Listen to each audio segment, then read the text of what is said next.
Hey, what the hell? Why you hanging on the roof all by yourself? I have an open invitation, but you're telling me go get lost. I don't wanna see your face.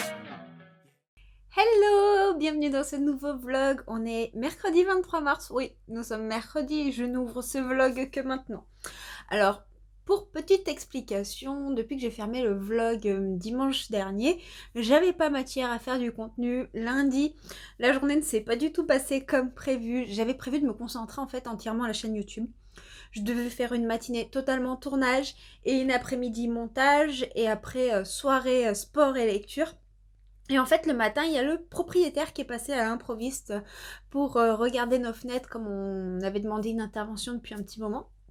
Et bah voilà, ça a été la surprise du lundi matin. Il est resté toute la matinée, du coup forcément, j'ai fait les tournages l'après-midi, j'ai fait un peu le montage sur le début de soirée et j'ai terminé tout le mardi matin, ce qui a fait que bah j'avais pas lu. Et les moments où je ne lisais pas, je me suis laissée absorber par la série que j'ai commencée la semaine dernière, All American, que j'adore, je la dévore. Je l'ai commencé mardi dernier, et j'ai déjà avalé mardi dernier. Quand je dis mardi dernier, c'est de la semaine dernière en fait, et j'ai avalé plus de 3 saisons. Oui. Donc c'est forcément du temps de lecture en moins, mais cette série, elle m'absorbe. Elle me fait penser vraiment aux séries des années 2000 que je regardais, les frères Scott et tout ça, comme à l'époque, sauf que là, on est autour du football américain. Et j'aime beaucoup les thématiques. On va parler de la famille, on va parler du choc des cultures, on va parler des milieux sociaux, culturels, on va parler des apparences et des gangs et des forces policières. Enfin, tous ces sujets, c'est des sujets d'actualité qui touchent énormément de monde et je trouve que cette série, elle met les choses en avant avec beaucoup de bienveillance. Donc ça m'a énormément touchée et c'est vrai que je me laisse un petit peu absorber par ces épisodes. Mais je suis une série addict depuis toujours, donc généralement moi quand je commence une série qui me plaît, je la regarde jusqu'au bout, je peux pas m'arrêter. Avant je faisais beaucoup ça avec les séries en VO. Mais comme j'ai lancé une chaîne YouTube, forcément que je fais pas mal de sport, même si j'ai un peu ralenti le rythme, on va le reprendre. Forcément, bah, c'est du temps que j'avais en moins pour les séries et par moment, bah, quand j'en trouve une qui me plaît, et ben, je retombe un petit peu dans mes vieilles habitudes. J'allais dire mes vieux travers, mais non, c'est pas un travers si on prend du plaisir à le faire et que ça fait de mal à personne. Donc voilà. Sinon, alors excusez-moi, j'ai ma boule de poil qui est sur les genoux. Je me laisse un petit peu distraire par elle. J'ai quand même terminé de lecture. Attends, bouge pas, Hiro. Alors, j'ai terminé Anne de Green Gables de Lucy Maud Montgomery et ça a été une surprise du tonnerre. J'ai adoré. Alors dans Anne de Green Gables, on suit la jeune Anne. Anne est orpheline, elle vient d'un orphelinat et elle va se retrouver par erreur chez Marilla et Matthew Cuthbert. Alors, par erreur, pourquoi? Parce qu'à la base, ils voulaient un garçon pour les aider à s'occuper de Green Gables. Sauf que, bah non, ce ne sera pas un garçon, ce sera la petite Anne. Mais Anne sera finalement le plus beau cadeau qu'ils auraient pu avoir parce que cette jeune fille, avec son franc-parler, son imagination débordante, ses grands mots, sa façon de voir la vie de manière positive, mais aussi sa façon de voir les choses de manière totalement désespérée quand elle se sent submergée par trop d'émotions, va mettre du baume au cœur aux habitants de Green Gables, mais aussi d'Avonlea. Et c'était hyper touchant. Moi j'ai adoré Anne, j'ai adoré son caractère, j'ai adoré ses discours, j'ai adoré la narration. Quand vous n'avez pas le moral ou que vous vivez des moments difficiles, vous lisez ou vous écoutez, parce que moi je vous le montre en papier mais je l'ai écouté en audio, et ben c'est une lecture qui fait du bien, c'est une lecture qui voit toujours le verre à moitié plein et non le verre à moitié vide. C'est hyper agréable, c'est hyper touchant. Moi, je me suis vraiment laissée bercer. Anne, elle m'a touchée. Les habitants aussi de ce petit village. ils m'ont touchée et j'ai aimé le côté féministe de ce roman parce que Anne est une militante des droits de la femme sans le savoir. J'ai adoré les thématiques qui touchent à la famille, les thématiques qui touchent au harcèlement dû à son apparence. Enfin, il y a beaucoup de choses qui sont adaptables dans ce monde contemporain, même si cette histoire a été écrite en 1908, si je vous dis pas de bêtises. J'ai la date en tête parce que j'ai écrit ma chronique pour le blog ce matin. Et je l'ai programmé sur Instagram aussi, donc bon, franchement, une très très belle découverte. J'ai adoré la prose, j'ai trouvé que la prose était très agréable à écouter et en même temps très accessible. En même temps, ça reste un classique jeunesse, donc forcément il faut que ce soit accessible, mais très très très bonne écoute et j'ai hâte du coup de me plonger dans le tome 2 et en plus on a beau dire mais les éditions Monsieur Toussaint l'ouverture sont absolument sublimes. Alors à l'intérieur c'est vraiment très sobre mais le petit toc toc lui est magistral. Voilà pour ce qu'il en est de Anne. Ensuite j'ai terminé une lecture numérique, c'est Les Ombres de Manhattan de Steffi Wolf. Alors ici nous sommes dans de l'urban fantasy, le contexte est totalement différent. On va suivre Tania. Alors ça s'écrit Tanja, mais je pense que ça se dit Tania puisque ça se déroule en Allemagne. Et Ja, ça se dit Ya, il me semble en allemand, si mes cours d'allemand de l'époque sont encore bons. Donc on va suivre Tania. Tania est une fae, mais une fae qui vit dans l'ombre. Pourquoi? Parce que même si les créatures surnaturelles ont été dévoilées au monde des humains, il y a quand même beaucoup d'animosité, de peur, de crainte, et elle veut se fondre dans la masse. Pour se fondre dans la masse, elle va rester enfermée chez elle, et elle va sortir ou faire des choses que par stricte nécessité ou moyen pécunier. Voilà. Elle a un caractère bien à elle, c'est hyper fun. Et un jour, en fait, elle va trouver un bébé devant sa porte, un bébé métamorphe. Elle se demande qui c'est qui l'a laissé là. Et les parents avaient laissé un mot en lui demandant de s'en occuper le temps qu'il règle quelques affaires. Elle se demande pourquoi c'est elle qu'on laisse un bébé, puisqu'elle ne sait pas du tout comment s'occuper d'un bébé. Vous voyez un petit peu ce que je veux dire. Donc, elle va le laisser chez elle, le temps d'aller faire quelques courses pour acheter de quoi le nourrir, le changer. Et puis en fait, le bébé s'est fait enlever. Et là, elle se dit, mince alors. Et donc, toute une enquête va se dérouler pour retrouver ce bébé métamorphe. Et on va apprendre que ce bébé métamorphe n'est pas le seul disparu et qu'il est lié à une affaire bien plus importante.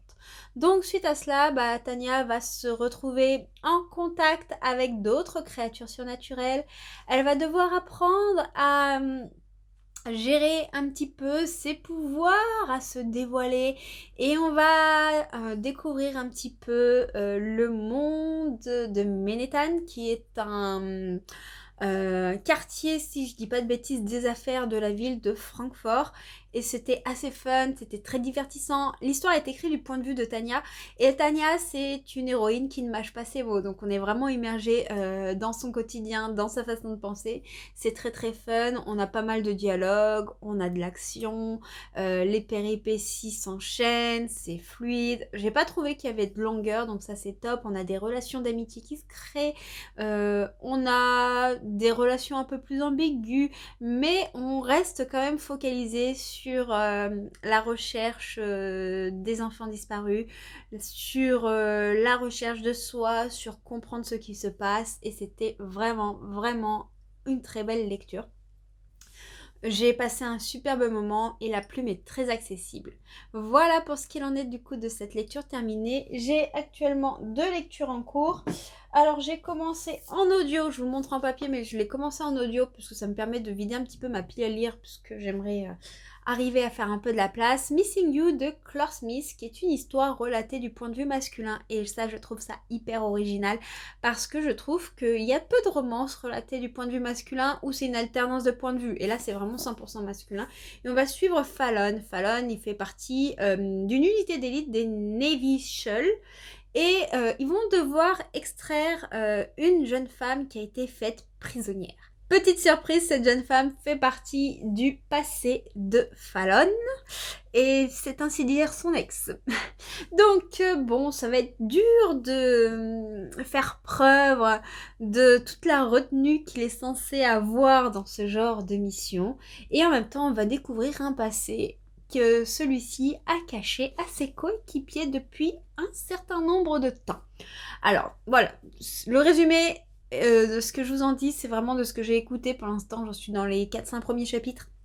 Mais c'est déjà hyper addictif. Je trouve que Claire Smith, elle sait vraiment nous immerger dans un point de vue masculin. Et j'ai vraiment hâte d'écouter la suite. Je pense que je vais le faire au travail. Je tiens à parler un petit peu de la qualité de cet ouvrage. Regardez la mise en page. C'est super bien fait. Ah oui, on a une alternance aussi de points de vue dans les chapitres. Enfin, pas de point de vue, mais on a une alternance de temporalité dans les chapitres. C'est-à-dire qu'on est tantôt dans le présent, tantôt dans le passé. Et ça, c'est pareil, je trouve que c'est trop bien parce que ça permet de comprendre plein de choses. Voilà pour ce qu'il en est. Sinon, l'autre lecture en cours, c'est H Princesse de Laura Sébastien, publié chez Albin Michel. Collection Wiz. Je devais le lire la semaine dernière et puis je l'avais entamé et puis j'avais reçu les Chroniques oubliées d'Hyperion de Lina Deranor et celui-ci m'obsédait et du coup j'étais incapable de me relancer dans H Princesse et après les Chroniques oubliées d'Hyperion avaient mis la barre tellement haute que en fait je sentais que si j'en relisais H Princesse tout de suite derrière ça allait coincer. Donc j'ai fini Harry Potter, je me suis plongée dans les ombres de Ménétaine et j'ai ensuite du coup rattaqué ce matin H Princesse, mais pour ne pas perdre le fil, j'ai relu la partie que j'avais déjà lue. Voilà, donc je reviendrai vous en parler dès que j'en saurai plus. Tout ce que je peux vous dire, qui ne spoil rien, c'est la petite phrase d'accroche. Ils ont tué ma mère, ils ont volé mon nom, à moi de les réduire en cendres. Voilà, donc on suit une héroïne dont la famille a été décimée et qui va vivre sous l'emprise du tyran qui a mis fin à tout ça. Voilà ce que je peux vous dire. Sinon là j'attends une réception avec beaucoup d'impatience et du coup je vais en profiter pour vous en parler un petit peu même si je vous montrerai le livre après. J'attends La Reine sans royaume de Holly Black qui est la suite de la trilogie Le Peuple de l'air plus connue sous Le Prince Cruel et j'ai trop hâte de lire ces derniers tomes. Il y en a qui étaient déjà au courant pour ceux notamment qui sont sur le Discord où on fait les lectures communes, où on parle aussi de nos lectures en cours, on papote un petit peu. Ils étaient déjà au courant que cette lecture commune allait avoir lieu, mais voilà, je vous l'annonce ici officiellement. La lecture commune aura lieu la première semaine d'avril, et donc si vous êtes intéressé, le lien de mon Discord est en barre de description, donc n'hésitez pas. C'est là-bas qu'on fait toutes les lectures communes, on en parle. Chacun lira le livre à son rythme, mais on pourra papoter, on mettra les balises de spoilers si jamais on dévoile des éléments de l'intrigue. Et donc je reviendrai vous faire un post sur les réseaux sociaux pour annoncer cette lecture commune aussi. Voilà, sur ce je vais vous laisser, je vais boire mon thé parce qu'il va falloir que je retourne travailler. Et puis je reviendrai vous parler de H Princesse quand j'aurai avancé.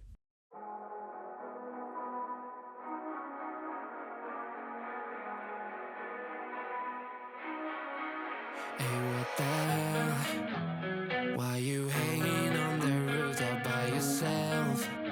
I have an open invitation, but you're telling me go get lost. I don't wanna see your face. Yeah, what the hell? So why don't we stay out to the morning light? 'Cause two wrongs can make a right. We're just doing what we feeling right now. So Chardonnay, we camp in the parking lot. Leave traces of plastic cups. We're just doing what we feeling right now. So what the hell? Why you hanging on the roof all by yourself? Always waiting for the one, but I got news for you. I'm the best that you can get. Hey coucou, je vous retrouve en ce vendredi 25 mars, il est à peu près 21h. J'ai pas beaucoup pu venir parler dans la semaine tout simplement parce que j'avais pas lu, donc faire du contenu sur la lecture en n'ayant pas lu, vous comprendrez que c'est un petit peu compliqué quand même et qu'il ne s'est rien passé de palpitant dans ma life ces derniers jours. Ça a été du ménage, de l'entretien, de la paperasse, du montage. Si, j'ai reçu du coup, comme vous l'avez vu dans les rushs précédents, La Reine sans Royaume. Du coup, c'est officiel, la lecture commune commencera le lundi 4 avril sur Discord. Comme d'habitude, on papote, on va lire ce beau bébé et on va partager autour. Donc chacun lit à son rythme et voilà, on partage autour de cette super lecture. Je sais qu'on est nombreux à l'attendre. Peut-être qu'il y en a qui n'arriveront pas à tenir jusqu'à la lecture commune pour le commencer, mais cela ne vous empêche pas de venir en papoter de cette lecture, de donner votre avis, de discuter avec nous, même si vous l'avez déjà lu. Au moins, on discute, on partage et c'est ça le principal. Donc, j'ai quand même terminé une lecture aujourd'hui, donc c'est pour ça que je viens vous voir. C'était ma lecture audio du coup de Missing You de Claire Smith. Et j'ai passé un excellent moment, c'est une très très belle lecture. On est dans les Navy Shell et on va suivre Fallon qui avec son groupe va devoir aller chercher Riley. Riley c'est son ex-petite amie du lycée, mais il en a fait un petit peu un secret. Ensemble ils ont vécu beaucoup de choses, des choses très difficiles et ils ont été séparés de façon assez brutale. Il y a des petites rancœurs et quand il va voir qu'elle a été kidnappée par un cartel, qu'il va falloir aller la sauver, mais de façon très discrète, puisqu'il ne faut pas qu'on sache que le gouvernement est impliqué. Ça va être très compliqué parce que Fallon ne va pas arriver à garder son sang-froid et va faire quelque chose qui pourrait compromettre la mission. Mais bien entendu, tous les vieux sentiments vont ressurgir et ça va être très difficile. Donc on est là-dedans et on est totalement dans l'histoire avec son point de vue. Pas une seule fois, on a le point de vue de Riley. Et on voit un homme bon, un homme torturé, un homme qui a souffert, un homme qui fait face à ses démons, à ses craintes. Et Riley et lui, ils ont été un petit peu maudits par la vie. Riley, c'est cette jeune femme qui vient d'un milieu riche, même plus que ça, en fait, un milieu aisé où elle a tout eu. Et lui, il vient d'un milieu difficile. Il fallait compter le moindre centime pour pouvoir manger. Il a eu une famille extraordinaire et c'est ça qui l'a sauvé. Mais voilà, il y a ce choc des classes sociales qui va s'interposer entre eux. Pourtant, les sentiments sont là parce que les sentiments ne s'embarrassent pas des standards sociaux. Et tout ça, ça va compliquer leur relation. Riley, elle va pas avoir certains mœurs de ce que l'on possède tout simplement quand on est pauvre. Je cherche un petit peu mes mots. Et Fallon, il va être un peu exaspéré par toute cette richesse. Et en même temps, ensemble, ils se comprennent, ensemble, ils sont eux-mêmes. Et j'ai trouvé ça très beau. La majeure partie du livre se passe pendant la mission. Et on a une partie qui se passe après la mission. Et on a une alternance de chapitres qui se joue dans la temporalité. C'est-à-dire qu'on a des scènes de l'avant, de leur rencontre, des moments qu'ils ont pu avoir ensemble dans leur vie, pour qu'on comprenne le présent. Donc c'était très bien fait, c'était très fluide, ça se lit superbement. La plume de Claire Smith, elle embellit le point de vue masculin, et puis je trouve que c'est agréable d'avoir des romances qui ne sont pas que du point de vue féminin aussi. Je trouve que c'est une romance qui est assez douce au gré des thématiques abordées. Je tiens tout de même à préciser que ce roman fait état de sujets difficiles dans le sens qu'on peut parler de perte d'un être cher, notamment de jeunes publics. Je reste assez vague volontairement. On va parler aussi des tortures qu'a subi Riley quand elle a été enlevée par ce cartel de la mafia. Donc, et tout ce qui va toucher les tresses. Oui, bien sûr, on dit un stress post-traumatique. Non, les stress post-traumatiques. Du coup, voilà. Donc, c'est quand même assez difficile, mais le tout est quand même centré sur la romance, le passé et le présent de nos deux personnages. Donc, très belle plume. Et j'ai avancé dans H Princesse. Je vous montre. J'ai enfin pu en lire la moitié. Je pense que je vais replonger dedans ce soir et j'espère pouvoir vous donner mon avis demain. Et j'aime vraiment beaucoup. Ici, on est vraiment plongé dans des intrigues de cour et tout se joue à la cour justement parce que Tora va devoir être maligne pour pouvoir reprendre sa vie en main et sauver son peuple. Voilà, je vous en dis pas plus parce que je reviendrai vous en parler avec précision quand je l'aurai terminé. Comme ça, je vous referai un résumé précis puis je vous donnerai mon avis à ce moment-là. Mais je passe vraiment un excellent moment. Au début, j'ai eu un petit peu du mal, mais parce que c'est un livre que j'ai mis en pause parce que j'avais les Chroniques oubliées d'Hyperion qui m'obsédaient la semaine dernière. Mais maintenant que je suis dedans, et j'ai envie de continuer cette lecture. C'est fluide, c'est addictif et c'est très très abordable en fantasy. Voilà tout ce que je peux vous dire pour ce soir, donc je reviendrai vous parler dès que j'aurai terminé une nouvelle lecture. Ce week-end, j'ai envie de lire des lectures graphiques, ça fait un moment que j'ai pas lu de lecture graphique. Je croise les doigts pour avoir le temps de le faire. Bon, samedi je travaille, comme d'habitude, mais hormis le soir où j'ai une sortie au resto prévue avec des collègues de travail, j'ai une pause dans l'après-midi, donc normalement je pourrais lire. Et dimanche, je sais pas si on va prévoir des choses ou pas, donc on verra. On fait pas de plan sur la comète, parce que dès que je prévois quelque chose en ce moment, c'est tout autre. Mais c'est pas grave, le principal c'est qu'on profite au maximum de la vie, qu'on se fasse des petits plaisirs, que ce soit de la lecture, de la console, des séries, ce qu'on veut. D'ailleurs, il va falloir que je me trouve 5 minutes pour regarder aussi les Bridgerton. Mais d'abord, j'ai envie de continuer All American, cette série m'obsède du tonnerre. En plus, j'ai vu qu'il y avait la saison 5 qui avait été annoncée pour l'année prochaine. Saison 5 ou saison 6, je sais plus, j'ai un doute. Aux États-Unis, donc comme elle a été renouvelée, on aura d'autres épisodes, c'est trop trop bien. Voilà, donc j'ai trop hâte de replonger dans ces séries. Je pense aussi que je vais m'en visionner un épisode ce soir. Mais je vais lire d'abord parce que si je me visionne un épisode, je vais me laisser emporter, je vais me faire encore un et du coup je vais pas lire. Ouais, on va faire ça comme ça.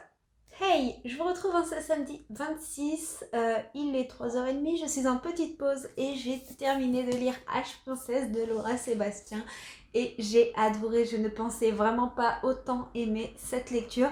Une très très belle surprise, je suis contente de l'avoir mise en pause la semaine dernière quand je l'avais commencé et j'étais obsédée par une autre lecture parce que sinon je serais totalement passée à côté de cette superbe histoire. Nous sommes dans de la fantasy jeunesse young adulte.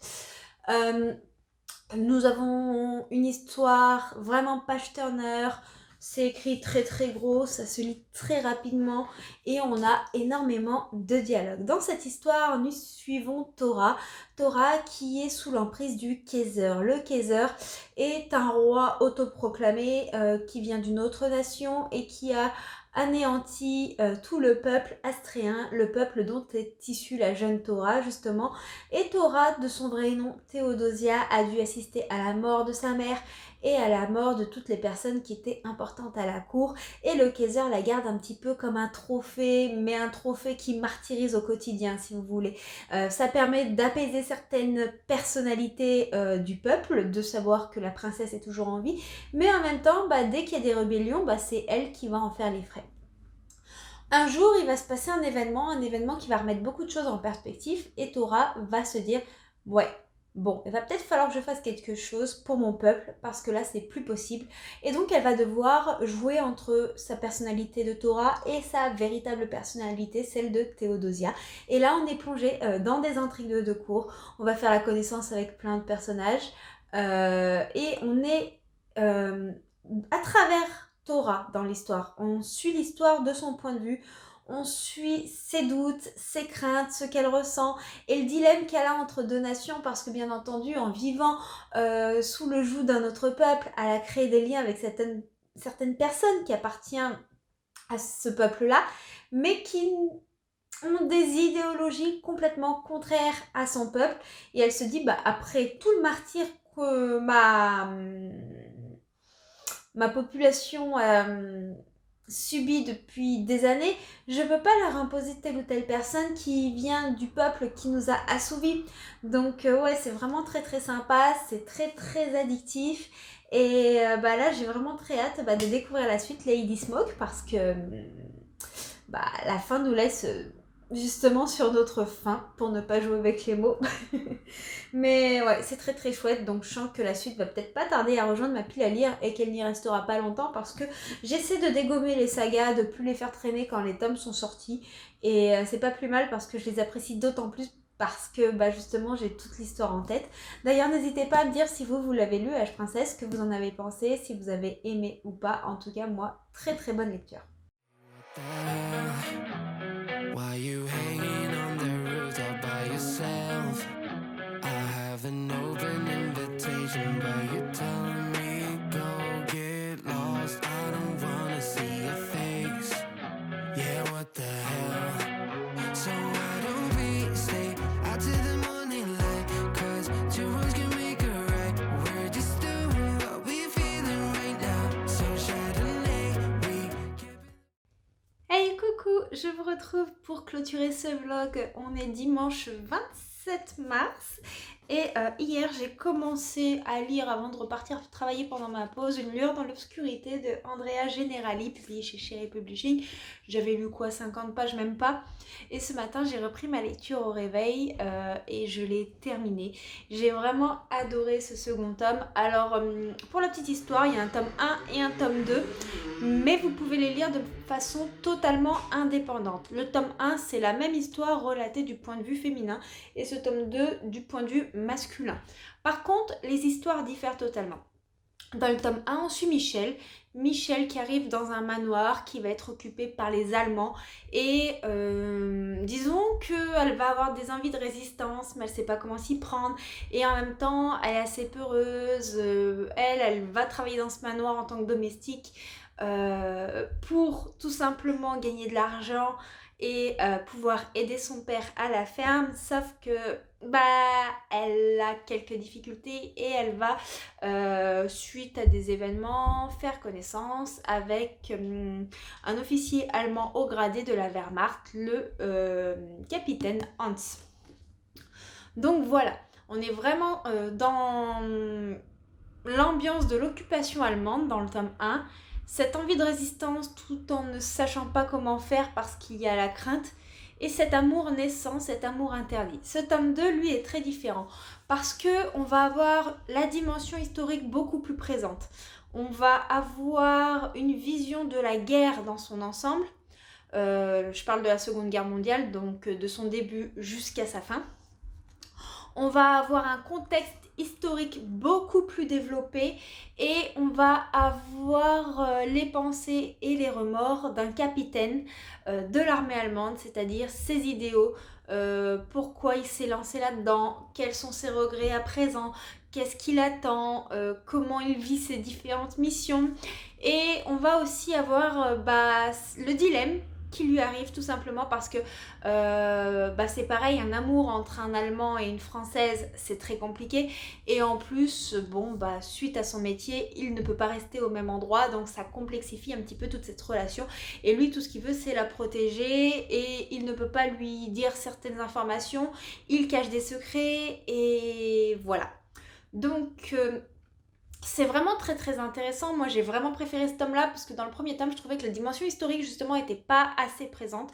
Là elle est présente. Bien entendu on n'est pas sur les champs de bataille. On est vraiment dans une romance historique, donc la romance reste quand même assez prédominante. Et en dehors de cela, on a quand même tout le contexte. On a le contexte avec les soviétiques, on a le contexte de la libération, on a le contexte des Américains qui débarquent en France pour les libérer des Allemands. On a le contexte de la résistance, on a plein de choses qui sont mises en relief.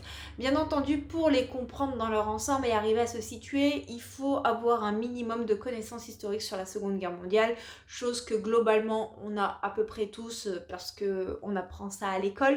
Mais voilà, faut quand même avoir un minimum de connaissances parce que on n'a pas non plus un contexte historique qui est dans l'apprentissage. On est vraiment dans une thématique de fond où la romance est prédominante. Et j'ai beaucoup aimé cela. Alors par contre, niveau romance, je trouve que le personnage de Michel fait un petit peu plus crédule dans ce tome-là, parce qu'on voit une fille timide, une jeune fille qui a peur, une jeune fille qui n'ose pas, et on la voit pas forcément évoluer comme on le voit dans le tome 1, où on voit l'évolution de la jeune femme qui est très timide, qui est peu sûre d'elle et qui va prendre confiance en elle au fur et à mesure de l'histoire. Là, on a vraiment la jeune fille crédule et que le capitaine Hans veut protéger. Voilà. Et ce tome-là, par contre, il va mettre en avant vraiment les pensées, les sentiments de ce capitaine et sa vie à lui. Et j'ai trouvé ça vraiment chouette. Je pense que les deux tomes sont assez complémentaires.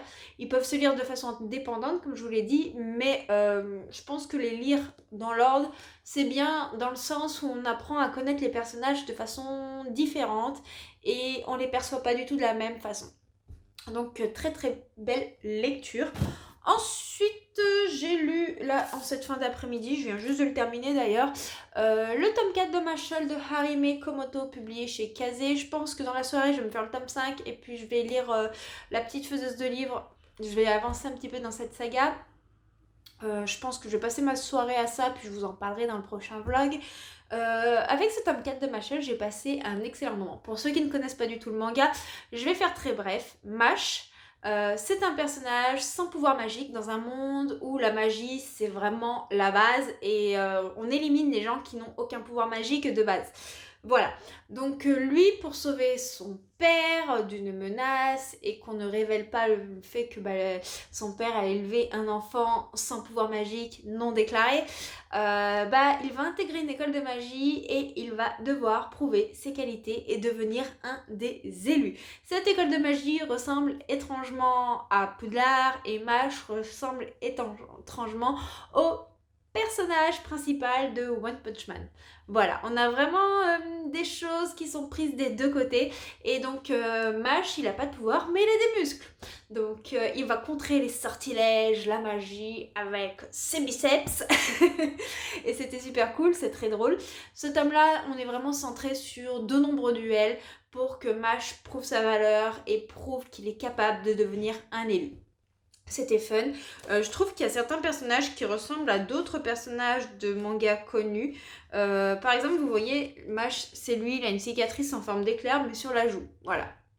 Donc déjà, vous voyez un petit peu la ressemblance. Je cherche le personnage qui m'avait perturbée, qui me faisait penser à un personnage de My Hero Academia. Il me faisait penser à Todoroki. Je vais essayer de vous le montrer sur une page non spoilante. Voilà. Voilà. Vous voyez, il me fait penser à Todoroki de l'animé My Hero Academia. Donc c'est une suite de saga, c'est très dur de vous en parler, surtout que j'ai lu les 3 autres tomes il y a un petit moment déjà. Et j'ai passé un bon moment, c'est fun, il y a de belles valeurs, Mash il se bat pour ses convictions, il prouve sa force malgré ce qu'on pourrait caractériser de chez lui d'une faiblesse. Et du coup j'ai trouvé ça hyper sympathique, j'ai vraiment passé un bon moment. Les graphismes sont assez ressemblants et typiques du shonen. Mais voilà, c'est plein d'actions, il y a toujours des belles morales et bon, j'ai hâte de lire la suite. Voilà pour mes lectures de la semaine. J'espère que vos semaines s'est bien passées, que vous avez fait de belles lectures. N'hésitez pas à me le dire en commentaire. Et moi, je vous fais plein de bisous. Je vais aller m'atteler à préparer le repas de ce soir et de demain. Et j'espère pouvoir faire encore de belles lectures. Allez, du coup, je vous souhaite une très très bonne fin de semaine, un bon week-end et je vous fais plein de bisous. Ciao, ciao.